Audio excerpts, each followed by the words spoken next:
오늘 우리에게 주신 하나님의 말씀은 사도행전 11장 19절부터 30절 말씀입니다. 사도행전 11장 19절부터 30절 말씀입니다.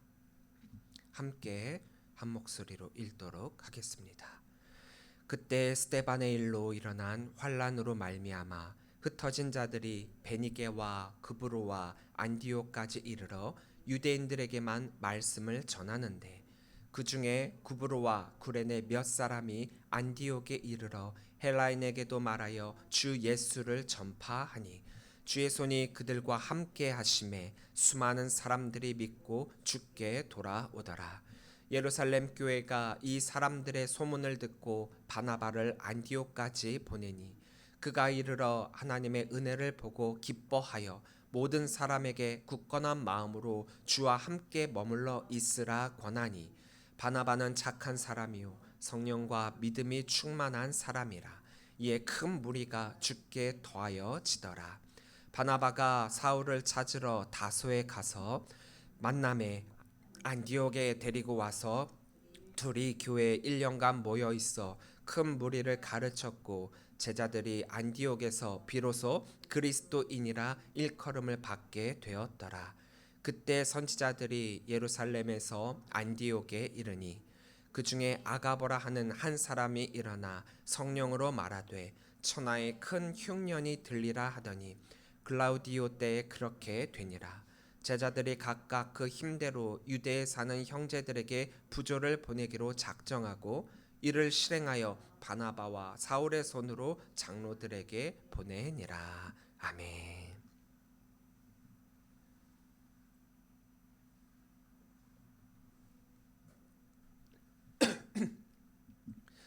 할렐루야. 오늘도 주의 전을 자신의 성도님들을 주의 이름으로 사랑하고 축복합니다. 우리 옆에 계신 분들과 인사 나누겠습니다. 사랑합니다. 축복합니다. 우리는 그리스도인입니다. 예수님을 우리의 구세주로 영접하고 또한 예수님께서 우리를 위해 십자가를 지어 우리의 모든 죄를 사해 주심으로 말미암아 우리가 구원함을 믿고 고백하며 나아가고 감사하고 그래서 우리가 그리스도인답게 살아가야 하는 것이 우리의 사명입니다. 그러면 예수님을 믿는다라고 하는 것과 그리스도인이다라고 하는 것, 이 두 가지의 이 말은 같은 말일까요? 다른 말일까요? 잘 생각해 보세요. 예수님을 믿는다, 그리스도인이다. 이 두 가지는 같은 말입니다. 그런데 우리는 이 두 가지를 구분하고 다르게 사용하고 있다라고 하는 것이 문제예요. 왜 구분이 생긴 것일까? 예수님을 믿는다는 것, 여기에 우리가 좀 더 집중해서 이 믿음이라고 하는 것에 대해 결단을 해야만 이 두 가지가 아닌 하나라는 사실을 깨닫게 되고 또한 그런 삶을 살아가게 되는 것입니다. 그래서 우리가 예수님을 믿는다라고 하는 것, 이것에 대한 보다 더 정확한 정의를 내리고 그 다음에 내가 정말 예수님을 제대로 믿고 있는가 자문을 하면서 그래서 정말 내가 예수님을 믿는 믿음의 사람인가, 이 부분을 먼저 내 스스로가 깨달을 수 있어야 돼요. 그렇지 않으면 예수님을 믿는데도 그리스도인이 아니라고 여기는 사람이 있고 또 예수님을 제대로 믿지 않으면서도 자칫 나는 그리스도인이다라고 여기며 살아가고 있는 사람들이 생기기도 하고, 믿는 것과 그리스도인을 별개로 여겨서 안 보이는 믿는다라는 것보다 보여지는 그리스도인에 더 집중해서 더 강조하려고 하는 이들이 있습니다. 하지만 분명한 것은요, 이 둘은 한 쌍이고 하나이고 뗄래야 뗄 수 없고 동의어이고 같은 표현이라는 거예요. 그럼에도 불구하고 많은 사람들이 이 둘을 자꾸 구분을 하고 있다, 그렇지 못하다라고 여기고 있다라는 것이 참 안타깝기 그지 없습니다. 예수님을 믿는다라고 하는 게 과연 어떤 의미일까요? 저도 학교에서 학생일 때 시험을 보면은 한 줄을 딱 주고 그걸 풀었으라고 하는데, 이 말을 예수님을 믿는다라고 하는 것이 무엇입니까? 라고 이렇게 문제가 딱 주어지면 여러분들은 어떤 답을 쓰실 거예요? 저희는 이 답에 대해서 어떤 때는 굉장히 페이퍼 몇 장이나 되는 그런 글들을 여기다 쓸 수 있을 것이고, 또 어떤 사람들은 뭐 단 몇 줄만으로도 이 믿는다라고 하는 것을 표현할 수 있을 것입니다. 정말 핵심적으로 간단하게 이 예수님을 믿는다는 것이 무엇입니까? 라는 것을 표현을 한다라고 한다면은 저는 이렇게 말할 수 있어요. 예수님께 나의 생각, 나의 삶, 나의 물질, 나의 가족, 나의 이념, 나의 이해관계 모든 것 빠짐없이 주님께 내어 맡겨드리며 예수님께 의지합니다. 이게 저는 예수님을 믿는다라고 그렇게 표현을 할 수 있습니다. 박해의 시대는 평화의 시대를 살아가고 있는 우리들에게 있어서는 아마 죽는 날까지도 정확하게 이해하지 못할 그런 사건일 것입니다. 예수님을 믿기 때문에 죽는다. 이 말 역시도 우리는 직접적으로 그런 상황을 접해보지 못했잖아요. 그리고 경험해보지도 못했잖아요. 아니 내가 예수님 믿는다는 것 때문에 얼마나 힘든데. 네, 힘들 수는 있어요. 하지만 죽지는 않았잖아요. 박해 시대는 믿는다라고 하는 것은 곧 내 목숨을 내어놓는다와 똑같았던 거예요. 우리는 이러한 상황을 직접적으로 접해보지 못했기 때문에 예수님을 위해서라면 모든 것을 다 할 수 있습니다. 자신 있게 이야기를 할 수 있는 거예요. 하지만 생각해 봅시다. 예수님께서 로마에 의해 잡히시기 전에 예수님의 제자들도 이런 고백을 했어요. 우리들과 똑같은 마음이었다라는 겁니다. 예수님의 제자들은 예수님을 위해서라면 모든 것을 다 할 수 있습니다. 내 목숨까지도 아깝게 여기지 않겠습니다. 그렇게 다짐하고 결단하고 맹세하기까지 했어요. 그런데 가룟 유다는 예수님의 복음이 자신의 이념과 같지 않다라고 여겨 예수님을 배신하고 파는 자가 되었고, 예수님의 사람이라는 것이 밝혀지게 되면 그 후에 자신들에게 불이익이 올 것을 염려한 나머지 제자들은 예수님을 부인하는 자, 예수님을 버리고 도망치는 자가 되지 않았습니까? 그 예수님과 동거동락하며 가장 측근 중에 측근이요, 그들을 향해 우리가 제자라고 하고 특별히 12명을 사도라고까지 칭했으며 예수님의 사람이라고 여겼던 그들이 말입니다. 그들조차도 그랬는데 하물며 우리가 이러한 상황이 맞닥뜨게 됐을 때 과연 그러지 않을 수 있을까요? 한번 생각을 해보세요. 내가 예수님을 믿는다?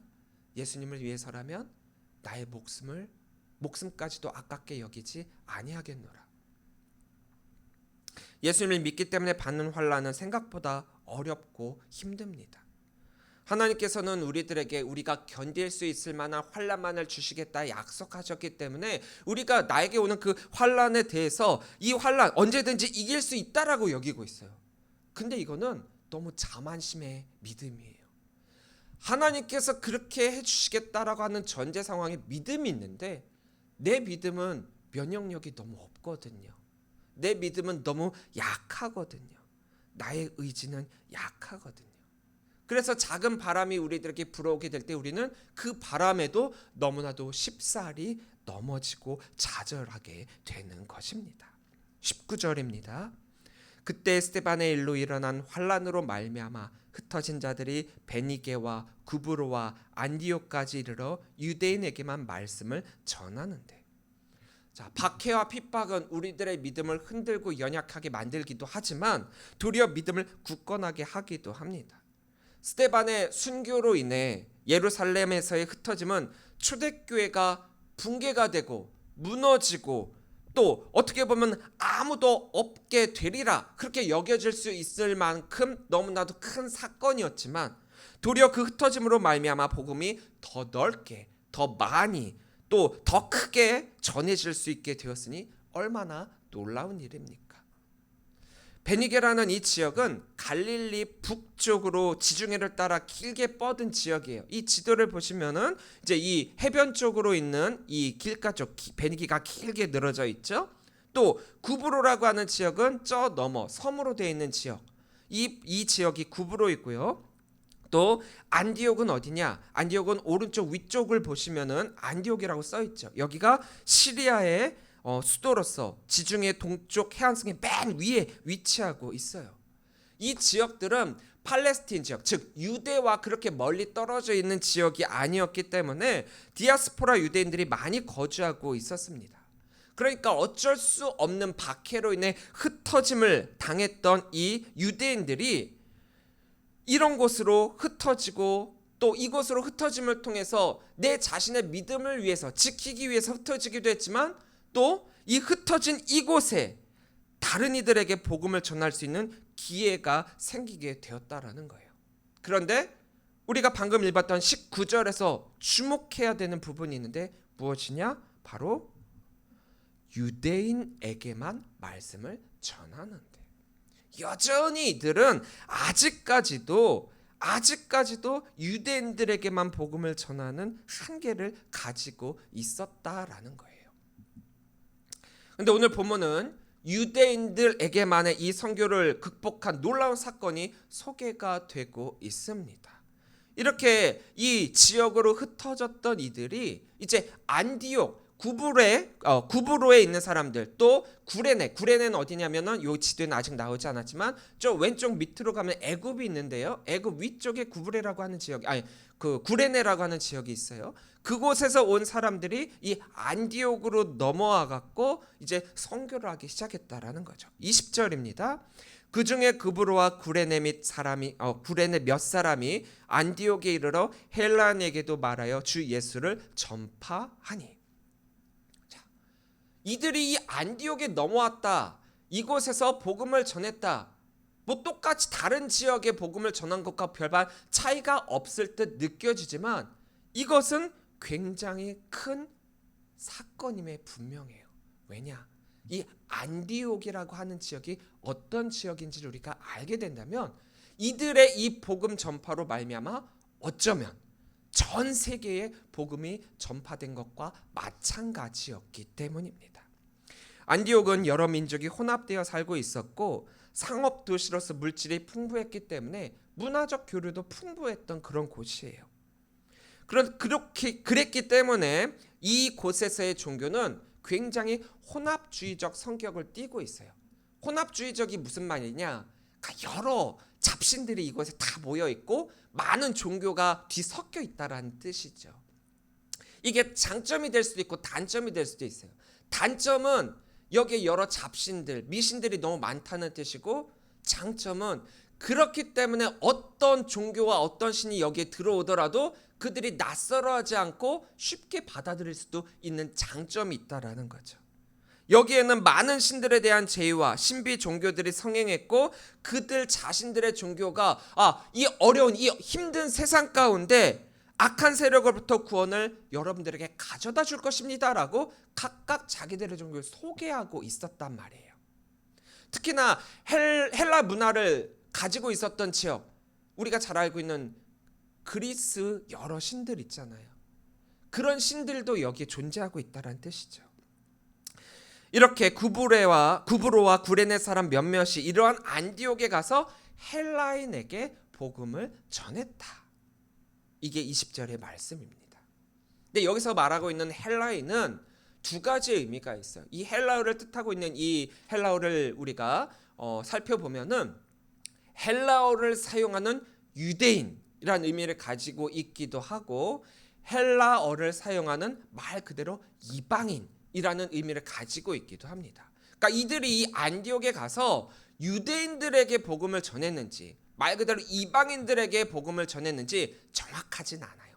하지만 오늘 본문에서 19절에서는 유대인에게만 이라는 표현을 쓴 다음에 20절에 헬라인에게 도라는 표현을 쓴 것으로 봐갖고 우리는 짐작컨대 이방인들에게 복음을 전했다라고 추측을 할 수가 있는 거죠.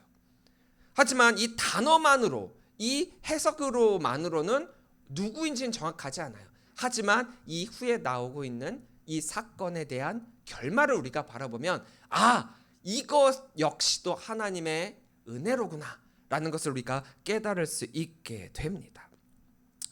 이곳 안디옥에 사는 사람들에게 있어서 이 사람들이 와갖고 예수 그리스도의 복음을 전하는 것 그리 낯설지가 않아요. 왜냐? 이미 다른 많은 잡신들 또 그들을 섬기는 선지자들이 와갖고 자기 나름대로의 능력으로 선교를 하고 있었거든요. 도리어 구원의 좋은 소식, 그들을 구원해줄 능력의 구원자로 예수 그리스도를 전하니까 이들은 도리어 흥미로워하고 있습니다. 기독교는 되게 흥미로운 종교예요. 왠 줄 아세요? 다른 모든 종교는 신이 권위적이에요. 명령적이에요. 그리고 그 카리스마적이어 갖고 늘 인간들에게 바치라, 희생만을 요구합니다. 근데 이들이 전한 예수 그리스도의 복음은 무엇이었느냐? 낮아지고 도리어 인간의 몸을 입고 이 땅에 오셔가지고 우리를 위해 스스로를 희생하여 우리를 구원해 주신 자. 사뭇 다른 종교들이 말하고 있는 신들과 예수 그리스도의 복음은 달랐거든요. 예수 그리스도의 복음은 믿는 모든 자를 위한 선물이었습니다. 더군다나 그냥 복음이 아니었어요. 어떤 복음이었느냐? 주의 손이 그들과 함께한, 주의 손이 그들과 함께한 그런 복음이었습니다. 11장 21절입니다. 주의 손이 그들과 함께 하심에 수많은 사람들이 믿고 주께 돌아왔더라. 어찌되었든 이들이 복음을 안디옥에 가서 전하게 되니 안디옥에 놀라운 일이 일어나게 되었다. 소위 세상적인 표현으로 대박이 난 거죠. 대박이 났어요. 유대인의 사고에 의하면 이방인은 그리스도가 다시 오실 때까지 구원받지 못하는 심판의 대상이에요. 예수 그리스도의 복음은 오직 유대인들에게만 속한 것으로 생각을 했습니다. 하지만 유대인에게나 이방인에게나 오직 믿음으로 성령이 주어지고 오직 믿음으로 누구에게나 구원을 주시는 이 놀라운 소식이 전해지게 되니 이 안디옥에 이런 역사가 일어나게 되었던 것입니다. 안디옥 교회는요, 곧 예루살렘 교회가 이 초대교회 모체잖아요. 이 예루살렘 교회의 버금가는 큰 교회로 성장을 하게 되었고 결국 예루살렘 교회와 쌍벽을 이루어 예루살렘 교회는 유대인들의 선교를 위한 교회로, 또 안디옥 교회는 이방인들을 위한 선교의 교회로 쌍벽을 이루며 성장을 하게 되었던 것입니다. 안디옥의 복음이 전해진 게 큰 의미가 있다라고 했죠. 바로 이 안디옥 교회가 이방인 선교의 전초기지가 되었기 때문이에요. 어떻게 보면 우연의 일치일 수도 있습니다. 안디옥으로 간 이들의 이 복음, 다른 곳에서와 마찬가지로 이들은 그냥 자신들이 해야 할 일들을 했던 거예요. 이곳에 살고 있는 헬라파 유대인들을 대상으로 복음을 전했던 것일 수도 있습니다. 근데 복음을 전하다 보니 이방인들도 이 복음의 소식을 접할 수 있게 되었고 이들이 받아들인 이 복음으로 말미암아 이 우연이든 필연이든 이 이방인들에게 전해진 이것이 씨앗이 되어 많은 열매를 맺게 되었다라는 거예요. 하나님의 마음은 그 어느 누구도 가리지 않습니다. 우리가 인위적으로 나누어 구분하여 구원받을 사람과 구원받지 못할 사람을 아무리 구분한다라고 하더라도 도리어 그 구분이 하나님의 뜻을 거역하는 것이 될 수밖에 없다라는 거예요. 그렇게 우리는 어떠한 사람에게든지 복음을 전할 수 있어야 하며 또 복음을 전하는 자에게는 하나님께서 함께 하신다라는 사실을 기억하면서 나 혼자 한다가 아니라 하나님과 함께 한다는 임마누엘의 능력을 우리가 기억해야만 합니다. 22절부터 24절입니다. 예루살렘 교회가 이 사람들의 소문을 듣고 바나바를 안디옥까지 보내니 그가 이르러 하나님의 은혜를 보고 기뻐하여 모든 사람에게 굳건한 마음으로 주와 함께 머물러 있으라 권하니 바나바는 착한 사람이요 성령과 믿음이 충만한 사람이라. 이에 큰 무리가 주께 더하여 지더라. 복음이 선포되고 능력이 나타나며 믿는 사람들이 생겨 많은 이들이 그리스도인이 되는 것 너무나도 고무적인 현상이죠.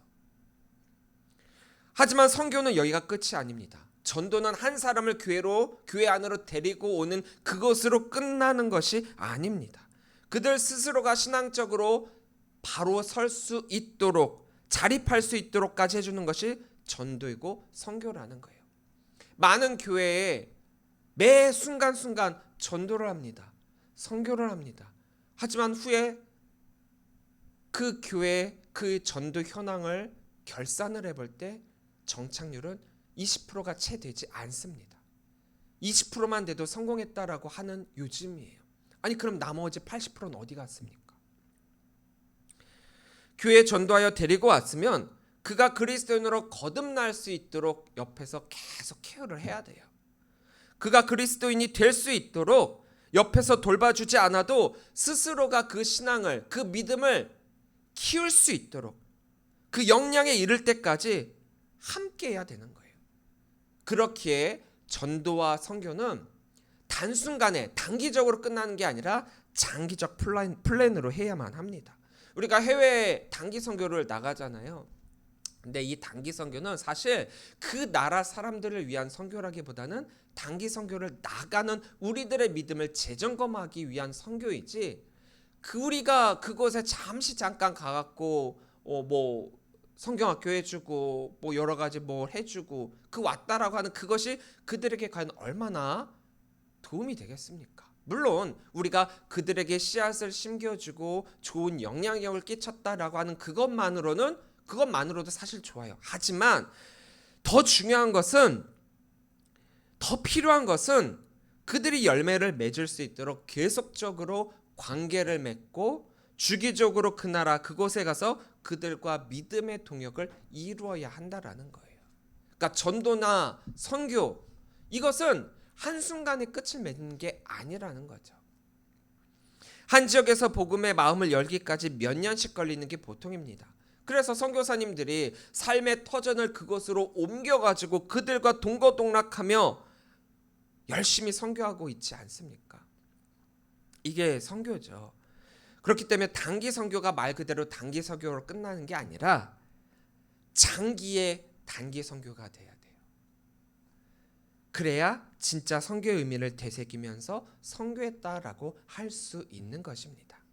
지금 안디옥 교회가 성령의 역사로 인해 뜨거워지고 부흥의 역사가 일어나고 있는 것, 이거에만 우리가 만취하고 자만해갖고 그냥 내버려 두는 게 아니라 물 들어온 김에 노젓는다고, 이들이 뜨겁게 되고 이들이 부흥하게 되었으면 이제는 이들의 이 믿음과 신앙을 붙잡아줄 뭔가가 필요한 거예요. 그래서 이 소식을 접한 예루살렘 교회는 사마리아 교회 베드로를 파송했던 것처럼 바나바를 이 안디옥 교회에 파송을 하게 됩니다. 왜냐? 철저한 신앙적 관리가 필요하기 때문이에요. 처음에는 어찌어찌 뜨거움으로 이들의 신앙과 믿음을 유지할 수 있었을 겁니다. 하지만 이 안디옥이라는 지역이 어떤 지역이라 그랬죠? 혼합주의적 종교 형상을 띠고 있는 곳이라 그랬죠. 얼마든지 이들을 향해 다른 종교가 다시금 유혹할 수 있고 심지어는 이단이 나타나 이들을 흔들 수 있기 때문이에요. 그렇다면 어떻게 해야 됩니까? 이들은 뜨거움으로 복음을 접했기 때문에 아직은 지식적으로나 신학적으로나 아는 것이 너무 부족한 상황이에요. 그래서 이들을 이제 붙들고 뿌리부터 튼튼히 키워 이들을 성장시킬 필요가 있었던 것입니다. 오늘날 우리에게 신약 성서의 반 이상으로 주어진 바울 서신이 바로 이런 이유 때문에 우리들에게 오늘날까지 주어진 거예요. 어떤 이유냐? 바울이 자신이 개척한 교회를 개척하고 그냥 내버려 둔 게 아니라 자기가 그 지역을 떠났을지언정 그곳에 남아있는 자들의 믿음과 신앙을 케어해주고 여러 문제들이 생겼을 때 사랑의 마음으로 품고 해결해주고자 이게 그런 편지를 썼던 거예요. 그것으로 인해서 바울 서신이 쓰여졌고 그것으로 인해서 우리가 오늘날 바울의 신학이 무엇인지 바울의 목회가 무엇인지를 우리가 오늘날까지 알게 되고 영향을 받게 되었다라는 거예요. 바나바가 이 안디옥 교회에 파견이 됩니다. 바나바라고 하는 인물이 어떤 인물인지는 우리가 이미 앞서서 이 바나바에 대해 성품을 우리가 배웠잖아요. 알았잖아요. 이 사람이 초대교회에서 어떤 의미를 가지고 있는 존재였는지 우리는 너무나도 잘 알고 있습니다. 이 사람이 비록 헬라파 유대인 그리스도인이었지만 그의 영향력은 그의 삶에서부터 나타났고 그래서 예루살렘 교회가 히브리파 사람들 중심의 교회였음에도 불구하고 이 바나바를 이곳으로 파송을 한 거예요. 왜냐? 그는 지리적 문화적으로 안디옥과 가까운 구브로 출신이었고 더군다나 그는 헬라파 선교에 좀 더 적합한 헬라파 유대인이었으며 또한 그로 말미암아 이 지역에 있는 헬라파 유대인들, 히브리파 유대인들, 또 이방인 유대인들을 아우르는데 그들을 잘 중재하며 적절하게 아우르기에 가장 적합한 인물이 이 바나바였던 거예요. 사실 큰 영향력을 끼칠 수 있는 다른 사도들을 보낼 수도 있었겠죠. 하지만 네임밸류가 아니라 이 사역에 가장 적합한 사람은 이 바나바였던 겁니다. 그래서 그의 성품으로 말미암아 그는 위로의 사람이라고 하는 별명을 가지고 있었잖아요. 그의 성품과 그의 믿음으로 격려와 지도 속에서 이 안디옥 교회는 더욱 폭발적인 성장을 이뤄나갈 수 있었던 것입니다. 여기서 바나바가 강조하고 있는 신학의 덕목이 있어요. 바로 굳건한 마음으로 주와 함께 머물러 있으라입니다. 굳건한 마음으로 주와 함께 머물러 있으라. 다른 게 아니었어요. 뭐 조직 신학이 어떻고 성서 신학이 어떻고 실천 신학이 어떻고 이런 게 아니에요.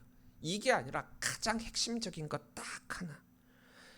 예수님을 믿는 것, 예수님께 내 모든 걸 내어 맡기는 것, 예수님과 함께 동행하는 것, 그리고 그 신앙의 여정을 함께 걸어가 계속해서 마음을 주님께 향하도록 하는 것. 그것이 안디옥 교회가 이 여러 혼합주의적 종교 성향을 가지고 있었던 이곳에서 계속적으로 이뤄낸 부흥의 포인트라는 거예요. 더군다나 바나바는 혼자 사역하지 않았습니다. 바나바는 함께 동역을 했어요. 누구랑 함께요?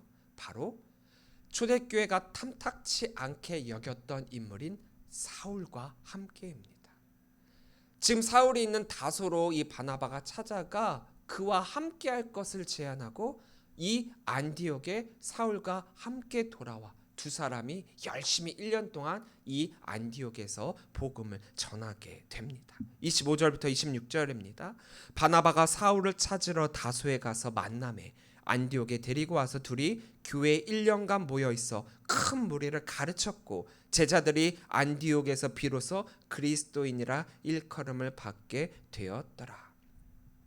아무리 특출난 사람이다라고 하더라도 공동체의 모든 것을 혼자 힘으로 다 할 수는 없거든요.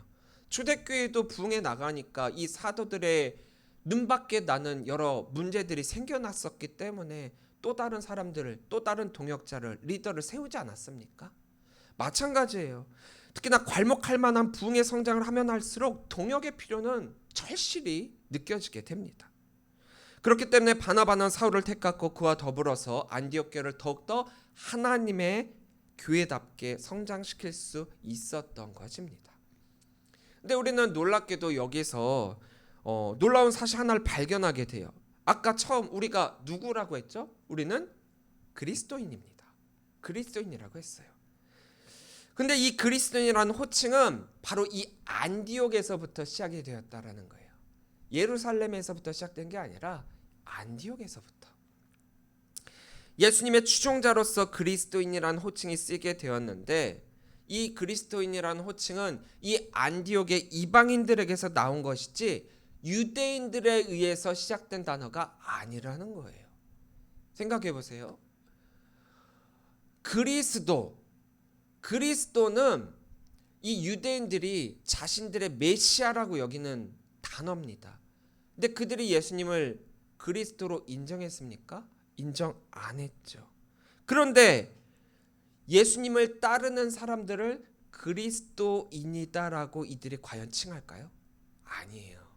이들은 그리스도인이라는, 유대인들은 그리스도인이라는 표현을 자기 스스로가 입 밖에 내고 싶어 하지 않았어요.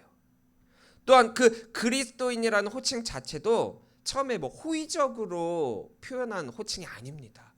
우리나라의 기독교가 처음 들어왔을 때 예수 믿는 사람들을 비하해 갖고 뭐라고 표현했죠? 예수쟁이. 예수쟁이라고 했잖아요. 이런 것처럼 비하하면서 그리스도인이라는 호칭도 이때는 다소 경멸적인 감정을 섞어서 사용한 단어였단 말이에요. 더군다나 이 그리스도가 헬라어로는 크리스토스입니다.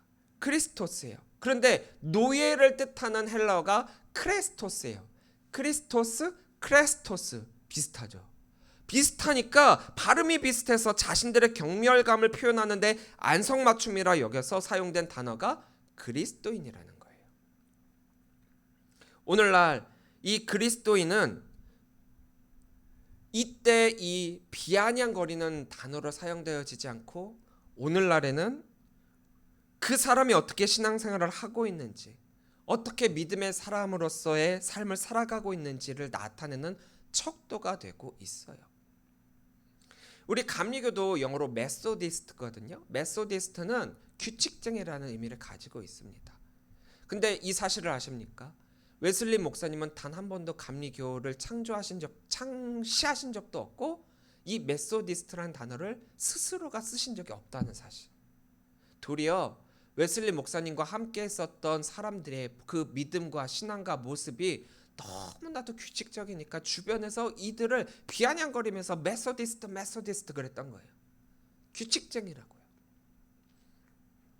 하지만 얼마나 규칙적으로 신앙생활을 하고 철저하게 믿음의 사람으로서의 삶을 살았는지 이 단어가 결국 우리 감리교를 뜻하는 단어가 되었고 우리 감리교를 대표하는 의미가 되었다는 거예요.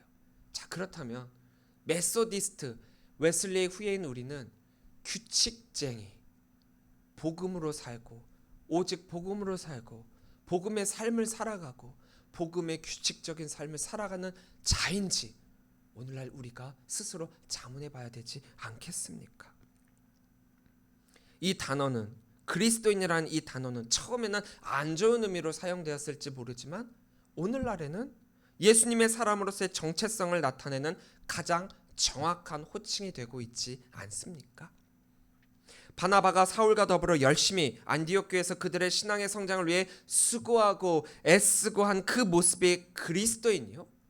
또한 그곳에서 바나바와 사울의 다스림을 받아 복음을 나의 뿌리로 삼고 그것을 바탕으로 믿음의 성장을 이루어 훈련받아 열매 맺은 모든 사람들, 그 사람들이 그리스도인이 되었던 것입니다. 스스로를 그리스도인이라 표현하지 않아도 자연스럽게 나타내지는 것이 그리스도인이라는 거예요. 어떤 때요? 예수님을 제대로 믿고 또 예수님과 동행하며 예수님의 모든 것과 함께하는 자라면 말입니다. 결국 예수님을 믿는다라고 하는 것은 나의 내적 신앙을 표현하는 것이고 그리스도인이라는 것은 나의 외적 신앙의 표현이라는 거예요. 그러니까 내가 스스로를 나타내고자 해서 나타나지는 것이 아니라 내가 내적으로 예수님을 온전히 믿고 제대로 믿고 잘 믿으면 외적으로 사람들이 나를 예수님의 사람으로 알아봐주는 호칭이 그리스도인이라는 거예요. 이런 의미를 담고 있습니다. 그래서 제가 초반에 이야기했죠.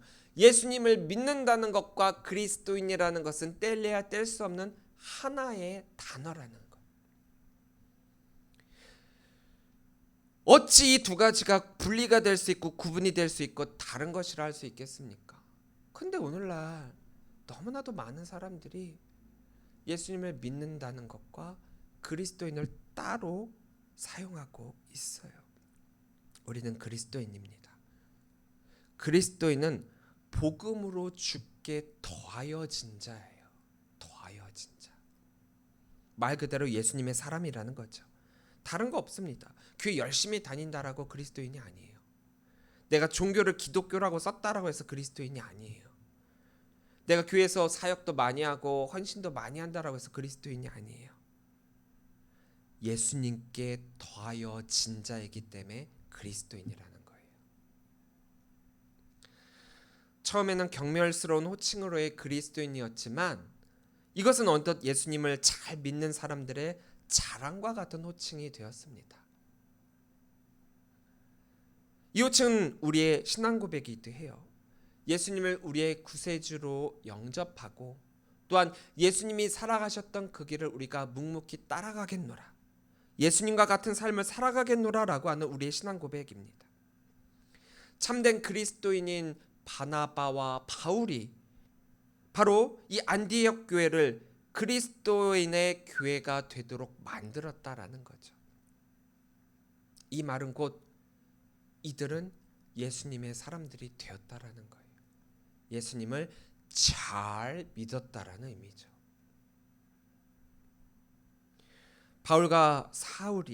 바나바와 사울이 그리스도인의 모습으로 이 안디옥 교회에서 선교를 했고 그 선교의 열매로서 이들이 그리스도인이 되었다. 바로 우리의 선교는 많은 이들이 예수님을 제대로 믿어 그리스도인을 이루어가는 데 있습니다. 교회로 이끌고 전도하는 데 그치는 게 아니라 그들을 제대로 예수님 믿게끔 하여 그리스도인으로 만드는 것. 그러기 위해서는 우리가 먼저 제대로 예수 그리스도를 믿는 그리스도인이 되어야죠. 바나바와 사울이 그들의 삶의 모습으로 이들을 그리스도인 시켰던 것처럼 말입니다.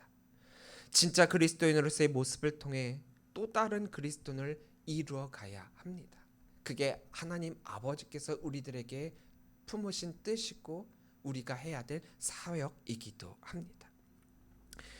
그리스도인으로서 하나님의 뜻을 기억하면서 늘 말씀 앞에서 순종하는 우리 성도들이 되시기를 바랍니다.